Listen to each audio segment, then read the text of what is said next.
It is time for a huge confession from the Russian side, because it looks like that Putin wants to stop and no longer invade anymore Ukrainian territories. I mean, you should always take every single statement coming from Putin's mouth with a grain of salt, but this is what he said. At the same time, the head of Chechnya, Ramzan Kadyrov, also started to beg to leave the absurd sanctions from him and his family. The timing is also pretty coincidental. But more about all of this in just a couple of minutes. What's up, investors? It's the Russian dude. And today there is not gonna be a ridiculous Russian propaganda, because last night Russians did another massive attack against the territory of Ukraine, which affected major cities. Such as, for example, right here in this video is Kiev, where literally there was an impact into a residential building. There is simply no way that Russians from this point moving forward can say we are just targeting military targets. Because, I don't know, there was some mercenaries from Europe hiding, like, I mean, at this point this is just a nonsense. This is meaningless explanations. We just can no longer trust the Russian army. But luckily, Ukrainian citizens are no longer panicking as much whenever Russians attack, and they know exactly what to do. Such as, for example, the residents of Kiev immediately started going to the shelters, or if they did not have it nearby, they went down to the subways. And another thing is that the remains of one of the newest Russian hypersonic missiles called Zircon were spotted in Kiev, which were developed only extremely recently, and they can only reportedly be launched from the sea vessels. And speaking about the types of metallic cylinders that Russians were using, in Kharkiv, the debris of most likely North Korean cylinders were spotted on the ground, which basically confirmed that this is yet another attack with Russians using the munition from North Korea. Even more attacks unfortunately happened in Mykolaiv, literally in the middle of residential area, which severely affected and destroyed at least 20 civilian buildings. And also in Lviv, the debris of another metallic cylinder was spotted, which unfortunately it did not detonate. That is why there was no, luckily, destructions. And just overall, as a result of this attack, Ukrainian air defense was able to intercept 29 out of 39 missiles. None of those intercepted were hypersonic or ballistic missiles, and also 15 out of 20 Russian Shahed drones. And as you can see from this map, these are the reported impact zones.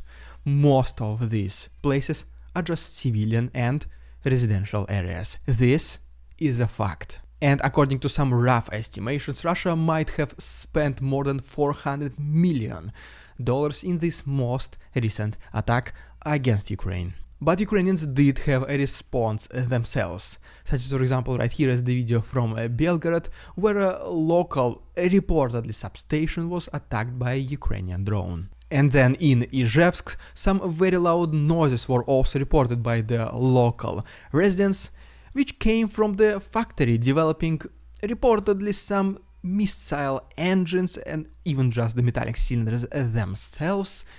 But you know the explanation that Russians came up with. They said that the reason for this big ball of fire and loud noises, it is because spontaneously in the middle of the night, in the middle of residential area, they decided to test one of its newest engines. The explanation is not very believable, to be honest, because Ukrainians did say that they were behind this attack against this plant factory. So just guys, let me know in the comments which side do you personally believe. And guys, you probably have heard about Tucker Carlson interviewing Putin.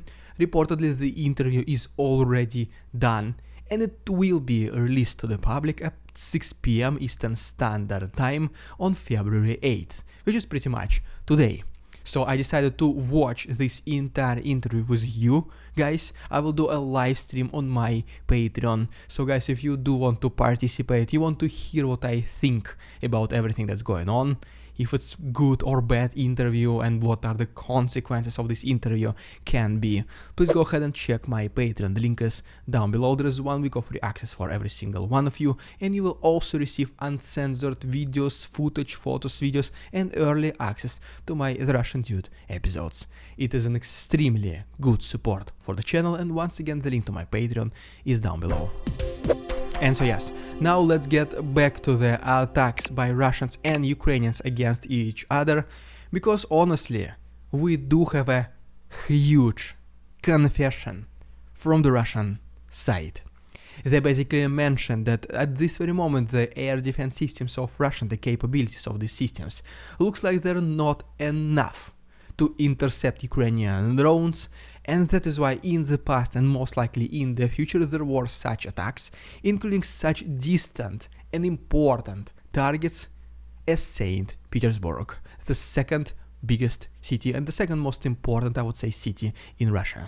Besides that, they also think that Ukrainians are also in some way are probing the defenses of Russians, which basically means as soon as they find the weak spots, the attacks by these drones will become way more often and way more distant. In addition to that, Ukrainians are testing and most likely already using one of its newest heavy drones called Shulika Mk6, which, as you can see from this video, is equipped with the night vision and thermal vision, and it can carry a heavy payload.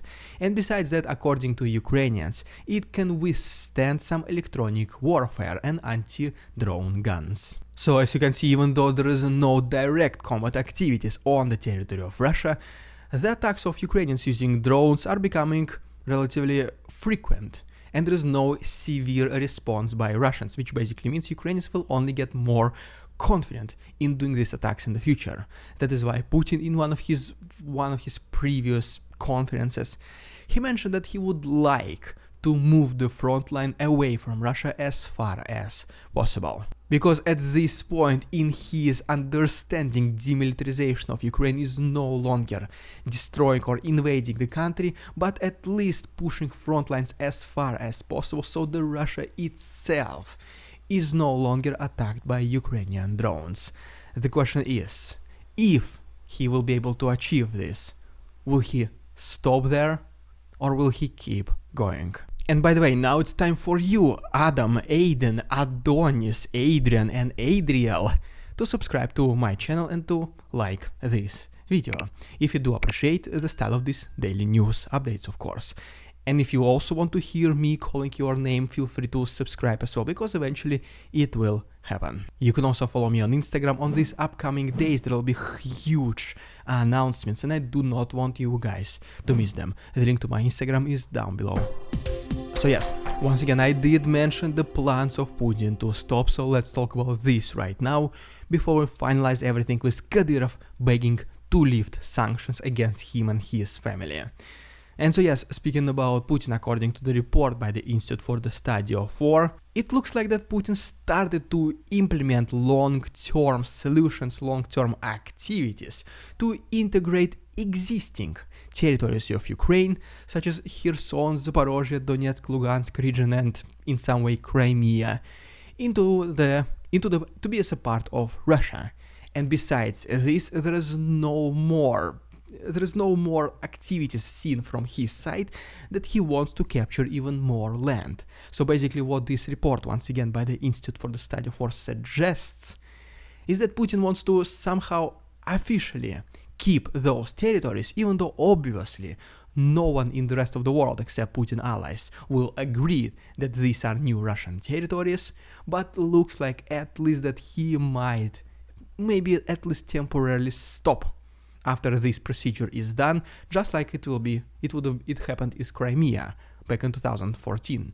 Whenever Russians took Crimea, they legalized it with their own internal laws that yes, this is a part of Russia, and then the hostilities kinda slowed down. And this narrative came to us basically as a conclusion or an assumption of some previous statements made by the highest military officials from the West, such as, for example, former NATO Supreme Commander James Stavridis, who was mentioning that both Russia and Ukraine are already exhausted from this war, and continuing this every single day drains even more unnecessary resources. According to him, this Russian-Ukrainian war might end up in some way as a Korean scenario where Ukraine will somehow, I still don't know how, I don't agree with this, but Ukraine will need to somehow accept the fact that those territories belong to Russia, and that's pretty much it. That's pretty much the statement that he makes.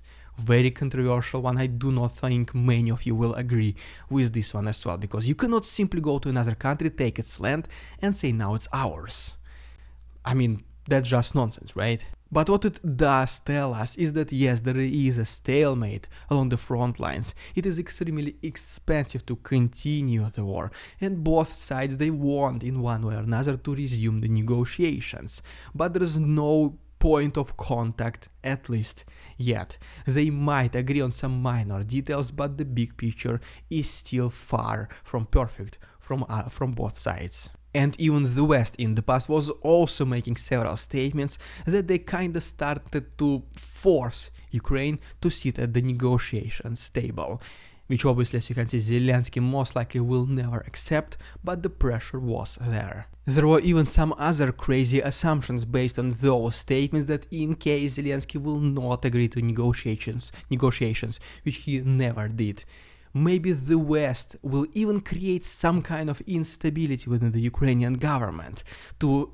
replace Zelensky in some way, to find somebody who is more agreeable, find somebody who will be more open for these talks and conversations, or just at least in general reduce the popularity of Zelensky. And just one crazy thought, guys, once again, all these are just assumptions. You already know my position about Ukrainian war, about Zelensky, Zaluzhny, the highest military officials, so I'm trying to present you another point of view to see if you agree with this or not. I would like to, because as a freedom of speech, as a freedom of journalism, I think it is important to know every side of the story, however ridiculous they might sound. But basically what I mean by that is that these most recent events between Zelensky and Zaluzhny might be the consequences of either the West or maybe even Russia destabilizing intentionally the situation within the Ukrainian government to once again reduce the popularity of Zelensky and maybe find somebody else who will be more willing to talk. Unfortunately, this is not a good news for Ukraine, because it will most likely mean surrendering some territories. Guys, once again, please do let me know what do you think about this. It might sound crazy, I fully understand if you think so, but still, just let me know down in the comments what do you think. And ultimately, just a couple of last words about the head of Chechnya, Ramzan Kadyrov, who approximately last month made a video practically begging to lift these absurd sanctions from him and his family. Because, to be honest, you know, guys, the timing here is also kinda convenient. There is a stalemate along the front lines, there is a very big conflict within the Ukrainian authorities, there is a very big push to talk, to negotiate from both of the sides, so maybe, just maybe, Kadyrov knows something what we don't yet, and he just prepares for what's coming, because maybe as soon as negotiations will happen, maybe whenever agreements will take place, and in case they forget about Kadyrov, forget to lift sanctions away from him, he'll be stuck in kinda peaceful world, but still being under the Western sanctions. And so yes, guys, as you can see, I'm pretty big supporter of freedom and journalism. I think it is extremely important to report both sides of one story so that you can make your own justified decision based on the facts. And for this reason, guys, please do not forget that I'll be watching the interview of Tucker Carlson with Putin on my Patreon. It will happen on 6 p.m. Eastern Standard Time, February 8th. And if you want to join and watch this live stream together with me, ask me any questions you want, participate in this live stream, please go ahead and check my Patreon. The link is down below. You're more than welcome to join our small little community. Thank you so much, patrons, for your support, and see you tomorrow.